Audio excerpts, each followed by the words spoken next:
இப்போ ஒரு விஷயத்தை நியூஸ் சேனல்ல சொல்லிக்கிட்டே இருக்காங்க. நம்ம டெய்லி சாப்பிடுற தேநீர், அதாவது டீ இருக்கு பாருங்க, அதை ஒரு நபர் வந்து நுப்பாட்டியிருக்காரு. திட்ட 3 மாசமா நுப்பாட்டியிருக்காரு. அதனால வந்த விளைவுகள் கிடையாது, அதனால வந்த நல்ல நன்மைகளை அவர் தெளிவா விளக்கியிருக்காரு. அதை பத்தி டாக்டர்ஸ் என்ன சொல்றாங்கன்னா, தேநீர்னால பல ஆபத்துகளும் பல இதுவும் இருக்கு. அதை பத்தி தான் இதுல பார்க்க போறோம். இப்ப ஃபர்ஸ்ட் அவர் 1 வாரம் நுப்பாட்டியிருக்காரு, நல்ல ஆக்டிவா இருந்திருக்கு.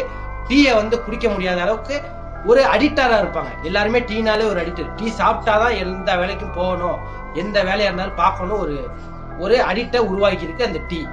அப்ப அதை விட்டோன்னே அதுல இருந்து ஒரு 2 வாரமா கஷ்டத்துல இருப்பாங்க. அதுக்கப்புறம் திட்ட 3 மாசமா அதை வந்து டீ குடிக்கிறத பழக்கத்தையே விட்டுட்டாரு.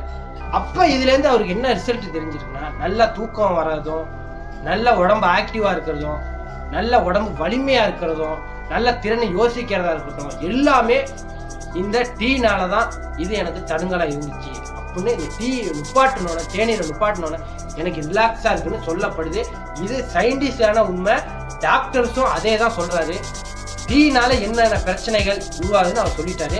இந்த டீ எப்படி நம்ம கலாச்சாரத்துக்கு கொண்டு வந்தாங்கன்னா, பிரிட்டிஷ் ஆளும் போது நம்ம தமிழர்களை இந்த மாதிரி நம்மளை அடிமைப்படுத்தி இருக்கும்போது அவங்க தான் வெளிநாடுகள்ல இருந்து டீ காஃபியை அறிமுகப்படுத்தினது நம்ம நாட்டுக்கு. நம்ம நீராரம் அப்ப, அதாவது சாப்பாடு, அதாவது சோறு வடிச்சு அந்த தண்ணி இருக்கு பாருங்க, அதை தான் நம்ம மக்கள் வந்து குடிச்சிட்டு இருந்தாங்க, அருந்துட்டு இருந்தாங்க அந்த காலத்துல.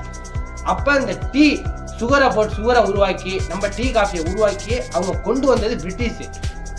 அப்ப இது ஒரு அடிக்ட், இது ஒரு வியாபாரமா ஆயிட்டு சந்தையில தமிழ்நாட்டிலேயும் சரி இந்திய அளவுல பெரிய மார்க்கெட்டே உருவாக்கி இந்த இது. அப்ப இதுல இருந்து வர வியாதிகள், சர்க்கரையா இருக்கட்டும், அப்புறம் வந்து பித்தமா இருக்கட்டும், இந்த மாதிரி பல பிரச்சனைகள் இந்த டீல இருந்து வருது. இது ஒரு அடிக்ட். இதை உடைச்சாரு, அவருக்கு நல்ல ரிசல்ட் கிடைச்சிருச்சு, டாக்டரும் சொல்லிட்டாங்க. இந்த வீடியோ வெளியானது, இந்த நியூஸ் வெளியானது ஒரு நல்ல விஷயமா ஆயிருக்கு சில பேருக்கு. இது உலகத்தில் வாழும் அனைத்து விஷயங்களும் தெரிந்து கொள்ள உலக அரசியல் பொலிட்டிக்கல் நியூஸ் ஃபாலோ பண்ணுங்க, சப்ஸ்கிரைப் பண்ணுங்க, இந்த வீடியோக்கு லைக் பண்ணுங்க.